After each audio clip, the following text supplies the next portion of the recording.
All right, I'm the Flat Rate Master, and today we're going to talk about, well, the flat rate system. If you're coming into this industry, you need to understand what the flat rate system is and, well, how to use it to your advantage. For my longtime viewers, yes, it's going to be a little bit of a rehash, minimize me or watch something else. But this is what this video is going to be about, is the flat rate system in auto repair. Let's explain flat rate first off. Flat rate is a pay system involving the amount of hours you bill. So you bill an hour of labor for that car to do that, you get paid an hour. Now that hour is paid whether it takes you 5 minutes or 4 hours. That's one of the advantages and disadvantages of flat rate. So we're going to get into some little tips and tricks on making money at it, but that's the thing you need to understand, is that when you're looking at a job and they're talking, you're going to be on flat rate, that's what it means. So you come into a shop, and oil changes pays 0.3, that's 0.3 of an hour. So you need a little over 3 of them to make an hour. Now the advantages and disadvantages of flat rate I'm not going to get into because, well, that's another video. But that's what you need to understand, is so you come into a shop, you're paid flat rate, that alternator pays an hour, that's what they're going to pay you. That's it. Now in the dealership world, you have to deal with what's called warranty time. Here in the aftermarket world, we only deal with customer pay. Now how do you find that warranty time? Well, in the dealership world, it's going to be in your service information in various flavors. BMW has FRUs. There's, other magic words, but it's flat rate time. Customer pay is usually a multiplication of those times, and they're usually distributed to the aftermarket via information systems like AllData, Mitchell, Motor. When you see those times, they're literally a multiplication of warranty time. Quick little talk about warranty time. Those are what the manufacturer is willing to pay. According to them, they've done time studies on how long it takes in a perfect world to do that repair. No problems, no anybody else from front of you doing something. It's all about how fast you can do it with supposedly hand tools. And yes, sometimes those times are ridiculously low, disadvantage of flat rate, but that's what it means. So when it comes to, well, making money on flat rate, you need to, well, upsell. Let's talk about upsells in my mind. When I pull a car in, I look over a car for its needs. Not my needs, not the hours I need to make. Don't have a chart where I need to build this many hours today because I'm behind. I look at what the car needs. Does the car have oil leaks? Does the car need air filter, cabin air filter? Does it need brakes? Does it need bulbs? I look over a car for those needs. Now, once you get into this and you start knowing cars, you start looking for common issues. So you go immediately to a Chrysler 3.6, you look at the oil cooler, you see a bunch of oil down there, it needs one. You pull BMW in, you look at the oil cooler, you look at the oil filter housing, you look at the oil pan, you look at the valve cover. Well, in general, just look at valve covers in general because a lot of them leak, but that's what you do.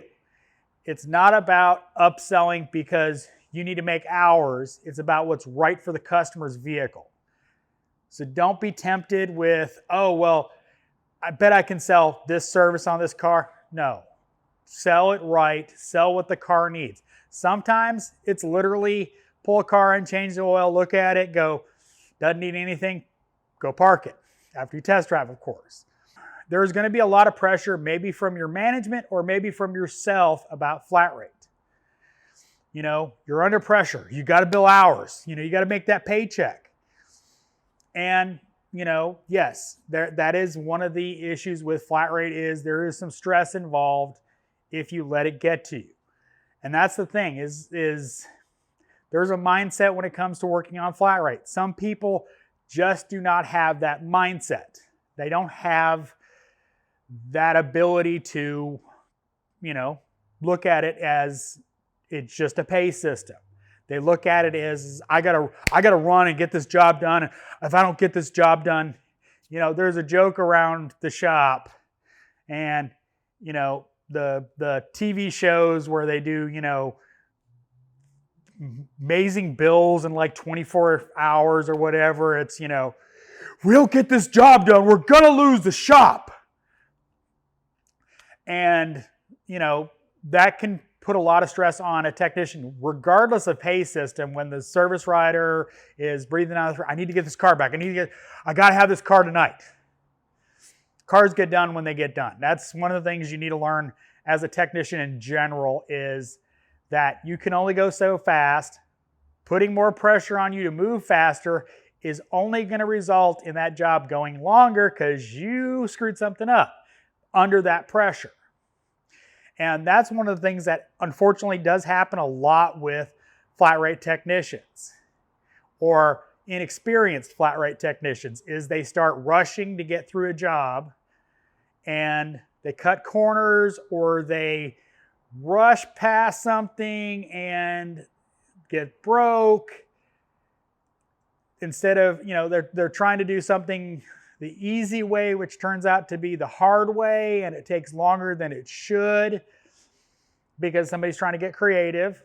Been there, done that. Sometimes I find a better way to do a repair, and sometimes I don't. It's just the way of the world. But that's the thing about flat rate, is you can't let those kind of things get to you. It is a pay system, and that's all it is. You can only work so fast as a young technician or an older technician or anybody in between. You can only do so much.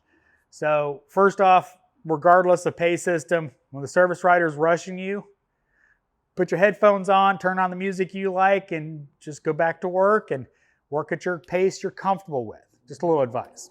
But getting back to those upsells, I've heard technicians for, ever complain about free multi-point inspections. I'm not doing that. Just everything's good.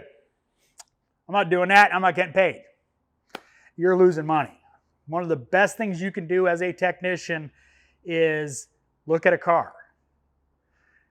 I'll link it at the end of this video, but I did a video about my vehicle inspection routine that I suggest you go watch as a young technician.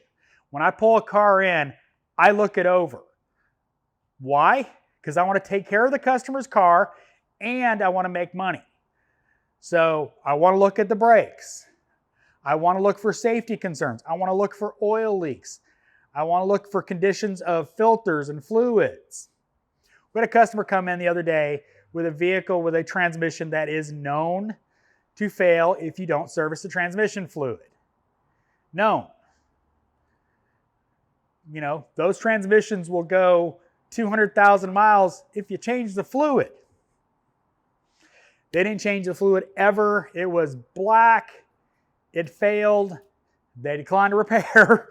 But that's my point, is look over the car regardless of some stupid piece of paper, and you can find, quick brake job, brake flush, needs an air filter, headlights out, tail lights out, point 2, point 3, whatever your brake job pays at your shop, whatever brake flush pays at your shop. You can quickly add up on one car, go from a 0.3 oil change to 4 or 5 hours. I've got a car coming in tomorrow that I upsold on an oil change, pre-trip inspection, control arms, transmission service, a set of tires, wiper blades, and some other stuff. But it's like a 5-hour ticket. All gravy, all easy stuff. You've never heard a technician refer to a gravy job. It means it's easy and fast, meaning you can make time and make money on flat rate. So definitely always look over a customer car. Now, obviously in a dealership, when you're dealing with cars with very low mileage, and I feel for you, I just had a car with 1,200 miles on it for an oil change today. Yeah, got an oil change and out. My point is that there are going to be less opportunities on newer cars like that. So if you're in the quick lane, check your filters, check for recalls, ship it. But anyway, quick little things like that will help you make money on flat rate. So get out there, build some hours. As always, thanks for watching. I am the Flat Rate Master.